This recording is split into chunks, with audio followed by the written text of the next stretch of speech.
Alright guys, how's it going? I've actually just taken a week's vacation. In fact, I should still be on it. However, some of the natives are getting a little restless over a lack of video. So I decided to throw out something before the end of this week, that I may enjoy my holiday weekend. In the last video, and in many recent videos actually, I've been talking a lot about AMD's and Intel's data center CPUs, and I noted that for some of us, that's perhaps not quite as exciting or enticing as the desktop, because for most of us, it's impossible to own CPUs at this cost. So for this one, I've decided to go back to my roots with a heavy dose of speculation about what we can expect for the next generation of Ryzen. The names are a little bit confusing. AMD just talked about Zen 2, which is the architecture following Zen. With Ryzen, however, we got the Ryzen 1000 series, headed with the R7 1800X. Then we got the Ryzen 2000 series, headed by the R7 2700X. Both the 1000 and 2000 series were based on the same Zen 1 architecture, with the 2000 series having a few very minor tweaks and an improved 12nm process compared to the 14nm of Ryzen 1000, justifying AMD's Zen Plus naming. So even though we are talking about Zen 2, the architecture, which as we saw in the last video is chiplets based, the next series will presumably be named Ryzen 3000 and shortened to Ryzen 3. So not at all confusing. Let's start with the Zen 2 architecture then. The 7nm chiplets and 14nm I/O die. We know this is a Zen 2 architecture that will be used in the data center for AMD's EPYC Rome CPUs. But we don't actually know for sure if AMD are using the same architecture for the desktop. I keep flipping from the belief that they will use the same EPYC chiplets to the belief that they probably have another separate design for Ryzen. And as we learned at AMD's recent Next HoRyzen event, Mark Papermaster mentioned they had several 7nm designs back from the fab. One of those could be a separate Ryzen design, perhaps a fully integrated chip, like with Zen 1, instead of chiplets. The thing about chiplets though is they appear to be a huge win for multiple reasons, with the most obvious one being the tiny size of the core chiplet. Over at Reddit we got a couple of decent guesses, and in the end I settled for this one at 7.1 by 10.1mm for a die size of around 72 square millimeters. That's 8 cores and 32MB of L3 cache in only 72 square millimeters. For reference, 8 Zen 1 cores and 16MB of L3 cache are 213 square millimeters, and best guess over at AnandTech for the Intel i9-9900K is 177 square millimeters. Both of those are full chips however, including all the non-core stuff, the uncore, the system agent, and in Intel's case also a fair amount of area given over to the integrated graphics. When you think about it that way, Intel's stuff is actually quite impressive, but of course their 14nm is a true 14nm, while TSMC's and GlobalFoundries was really 20nm with a 14nm backend plus FinFETs. But to give you an idea of what this means in silicon terms, we'll take a quick look at Kali Technologies' die per wafer calculator. Remember, this is an estimation of yield and should be treated as such, but it won't be that far away from the truth. We'll start by entering those previous dimensions of 7.1 by 10.1. And just by looking at the EPYC package, we can see that can't be far off. Then we change the wafer diameter to 300mm of course, and this should be a fairly accurate representation of what a wafer of these Zen 2 chiplets looks like, with around about 817 maximum dies per wafer. Next up, we need to estimate what the likely defect density is for TSMC's 7nm process at this point in time. If you recall earlier videos, I discussed how wafer defects are what causes chip yield to drop. In short, if an important area of the chip is hit by a defect, this can cause a short or open circuit, which could kill the chip. Over time, as the process matures, these defects are lessened, as we can see here by this chart over at EE Times India, showing how both Samsung's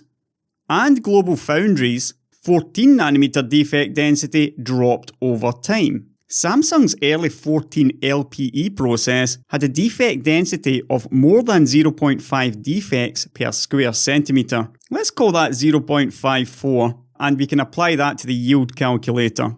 And now we can see a lot of defective dies and a yield of 68.75%. Now many of these defective dies though will of course be salvageable as lower end parts, perhaps with 1 or 2 cores disabled. If we apply a mature process defect density of around 0.1 defects per square centimetre, we now get a massive yield of 93.12%. Right now with TSMC's 7nm, my best guess would be a defect density of around the middle of those previous two. Let's just go with 0.3 defects and a yield of nearly 81%. So it's interesting to see how yield affects these small chiplets. They are actually very manufacturable at nearly 70% yield, even on really new process nodes. If these chiplets were full 7nm chips, let's call it 150 square millimeters, we'll go with 10 wide and 15 high. On that new 0.54 defect process,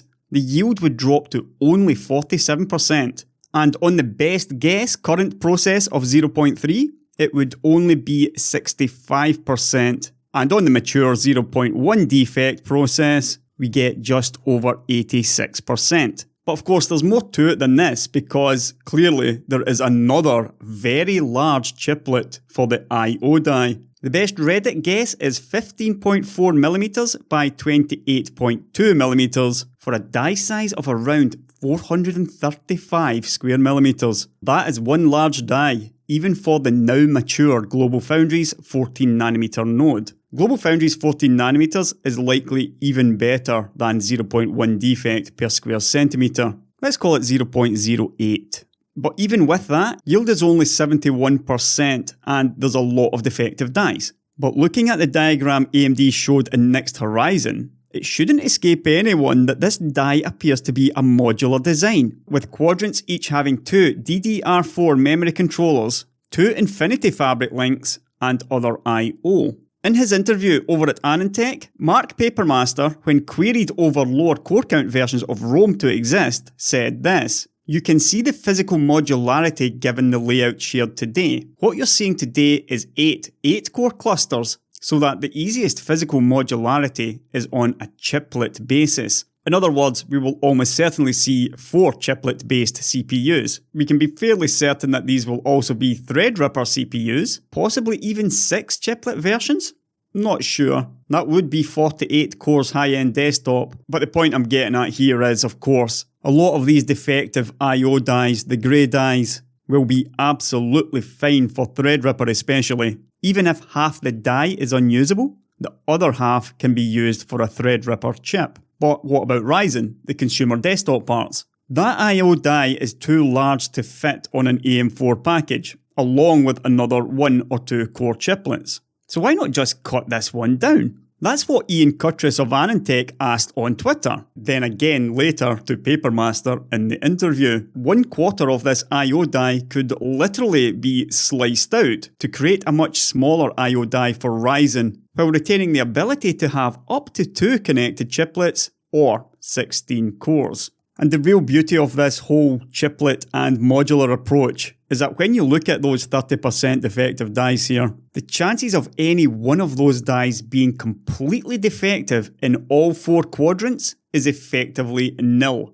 All of these dies, even these yellow corner ones, will be usable for effectively 100% yield with die salvaging. And it just gets even better. If you recall back to my Interposers, Chiplets and Butter Donuts video, I noted how chiplets allow for better speed binning of chips on a wafer. For example, very few chips may be 3 GHz or even higher capability, while the majority are only 2.5 GHz capable. Well, you can imagine over such a large die, there will of course be some variance in performance too, especially in the capability of the memory controller. Obviously, the very best perfect dies ascend towards Epichood and 8 3200MHz memory controllers.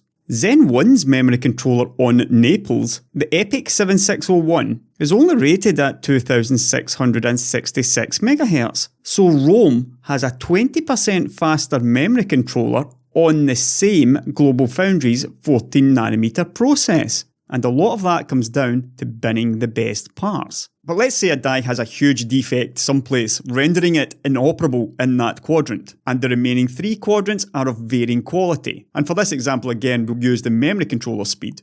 Given these factors, you still have the choice of creating a Threadripper I/O die out of the best 2 of those 3 quadrants. Of course, the memory controller would be rated at the lowest speed of the highest 2 quadrants. Or why not just cut out the best quadrant and use it for the top-end Ryzen, while the other 2 could be used for lower-end Ryzen parts. I don't want to get into the realm of fantasy here, but one of those memory controllers could perhaps be 4 GHz capable. There's no way you're going to see that with EPYC, but it would be absolutely perfect for a top-end Ryzen 3800X Black Edition, for example. The ability to pick and choose how to use each die is another potentially amazing bonus of this modular approach, if that's what AMD has done. Papermaster was being coy when asked again during the Anitech interview, simply stating, no details at this time. So with Ryzen 3000, we could be looking at speed binning for the most highly clockable parts, though the best performance per watt chiplets will obviously go to EPYCs first, then Threadrippers, and AMD could also be speed binning the best clocking memory controllers. Again, of course, the best performance per watt parts, the most consistent full 3200 MHz capable parts become EPYCs. For a while I wondered if AMD would just stick with 8 cores and 16 threads on the Ryzen desktop chips. But now my belief is that we will see 16 cores for Ryzen AM4, and also I believe AMD may give the top-end 16-core version the Threadripper branding again. Basically Threadripper on AM4. My expectation here would be that although current AM4 compatibility is maintained for the 16-core parts, we'll see yet another iteration of Precision Boost, where the newer X570 motherboards with the higher power delivery capability are required to truly make the most of those parts, especially regarding clock speeds. This is just all about power delivery. 16 cores, 32 threads on AM4, even with the 7nm node. If you're going to want 4 GHz plus clock speeds out of that, that's going to need better power delivery than a lot of the current AM4 motherboards can provide. But what about clock speeds? What can we realistically expect from Ryzen on 7nm out of TSMC? Well, we do have a couple of new clues to go on. First up is Vega. If we check out the specs of the current data center GPU, Vega MI25, over at AMD's website, we can see the compute unit specs of 64, meaning 4096 stream processors, and peak FP32 performance of 12.29 teraflops. Calculating teraflops is simply the number of stream processors multiplied by 2 multiplied by the clock frequency. And doing that calculation gives us a clock speed of 1.5 GHz for Radeon Instinct MI25. And AMD of course just gave out a bunch of details in their incoming Vega 20, that's their 7nm Vega. And over at their website we can now check out the specs of the MI25's replacement, which is the MI60. Click on specifications, and we see Vega 20, 64 compute units, 4096 stream processors, and 14.7 teraflops. They've actually now added this peak engine clock of 1800 MHz. So this is a really simple calculation. Vega 20 looks like it is basically just a shrunk Vega 10. It's basically got the same number of processors, and the major difference is 1800 MHz. Divide that by 1500, and you have 1.2 or 20% higher clock speed. So that's 20% higher clock speed for the replacement TSMC 7nm MI60 over GlobalFoundries 14nm MI25. This will be at similar power, or maybe a little under for the new part. And remember, AMD slides did show greater than 35% performance at the same power, and they are now only showing greater than 25% performance at the same power. In terms of raw clock speed, Vega Instinct MI60 is 20% faster than MI25. The second clue on clock speeds was a leak of HP Enterprise's incoming Rome-based supercomputer, Hawk, complete with 64 Zen 2 cores running at 2.35 GHz. We believe that this is the base clock of this part, as supercomputers generally don't turbo, and they are spec'd for maximum performance per watt.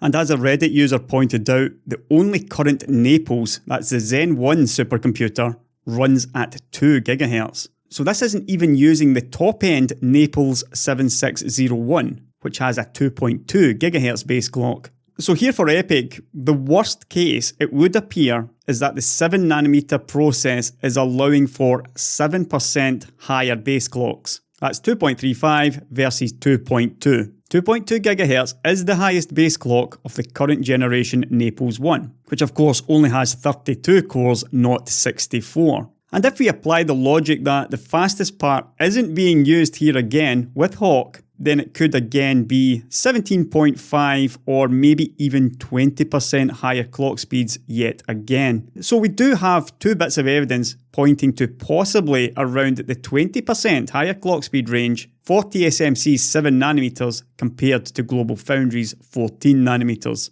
at what we believe should be around similar power levels. And do remember that that is GlobalFoundries' 14nm, not their 12nm. So for Ryzen on 7nm, we're really looking at 20% over the 3.6 GHz base clock of the Ryzen 7 1800X, which would give us a base clock of 4.3 GHz. With the ability to cherry pick the very highest clocking chiplets, we may see 4.5 GHz base clock, and possibly even an all-core boost of nearly 5 GHz. Though again, remember that the very best parts become epic, even though they would never be clocked near 5 GHz. So that's core counts, memory controllers, clock speeds. But what about the final and toughest piece of the performance puzzle?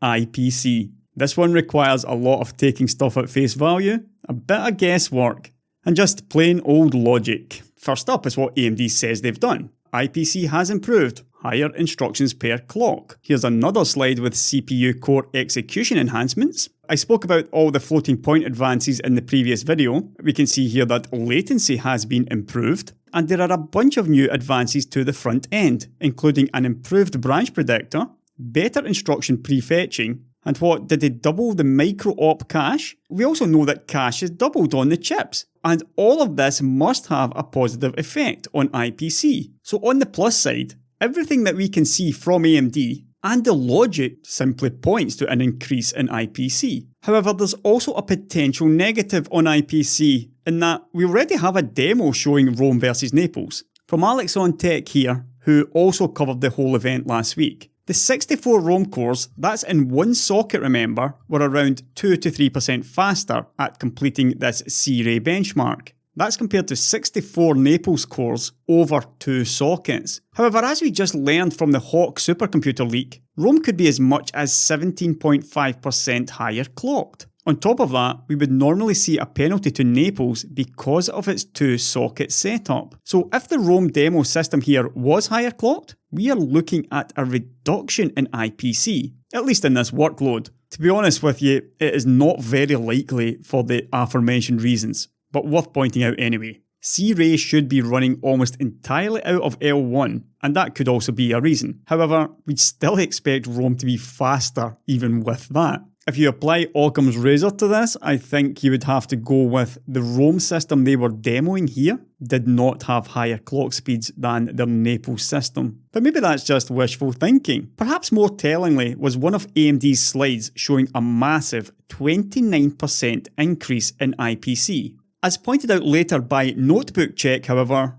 AMD very quickly relayed that this performance improvement was in a micro benchmark for a specific financial services workload, which benefits from both integer and floating point performance improvements, and that this is not intended to quantify the IPC increase a user should expect to see across a wide range of applications. So that there is definitely AMD downplaying their own claim, and we should expect something a bit less than this nearly 30% IPC uplift. There's been a few other claims of around about the 15% mark, which would be more reasonable, but for now, I would play it safe and go for 10%. 4.5 GHz base clock, 5 GHz all-core turbo, and another 10% IPC on top should be good enough for the 3800X, and that would be the 8-core 16-thread Ryzen part to beat out the 9900K in just about everything. Although 1080p gaming may still be a slight win for the 9900K. A lot here is going to depend on just how improved the latencies are. Papermaster claimed average latencies were improved, but that can also mean maximum or minimum latencies have got slightly worse. One of the major issues with Zen 1 was the inter-CCX latency, the latency between each CCX. Looking at the chiplet die, and it's fairly obvious by the shape of it that the CCXs are now one on top of another. This alone will reduce latency, simply due to the much smaller gap between the CCXs. It's also possible that all 8 cores are connected by a ring bus, effectively meaning a CCX of 8 cores rather than having the Infinity Fabric connection between 2 4-core CCXs. But there is still the issue of the chiplet connecting to the memory controller via Infinity Fabric. And again, over at Anantech, when Papermaster was asked if the chiplets communicate with each other directly, or is it all communication through the I/O die, he answered, what we have is an Infinity Fabric link from each CPU chiplet to the I/O die. So there's no direct connection between the chiplets. If one chiplet needs the data from the L3 in another chiplet, it'll have to hop over 2 Infinity Fabric links, unless the I/O die also includes a copy of each chiplet's L3. And that for me would make a lot of sense. The I/O die containing a large chunk of L3 cache in the middle there, basically a copy of each chiplet's L3. And even with that, yield would only be marginally impacted because of the modularity and the mix and match approach. So to finish this one off, my initial tentative speculation is I'm going to go conservative with 4.4 GHz base clocks and with 10% increased IPC. We will see 16-core Ryzen parts because that's a simple win for AMD. But they will have slightly lower base clocks, I feel, and a higher TDP on the AM4 platform. Intel's data center defeat is clearly at hand because AMD will prioritise EPYC. Mobile will also be prioritised ahead of desktop, as we know, and that will also be a massacre as it's all about performance per watt. Simply put, AMD will have twice the number of cores that Intel has at the same power, just like they do in servers. But even with all of AMD's chiplet advantages in performance, power, binning, etc., Intel's desktop defeat is not yet certain, at least not when it comes to gaming.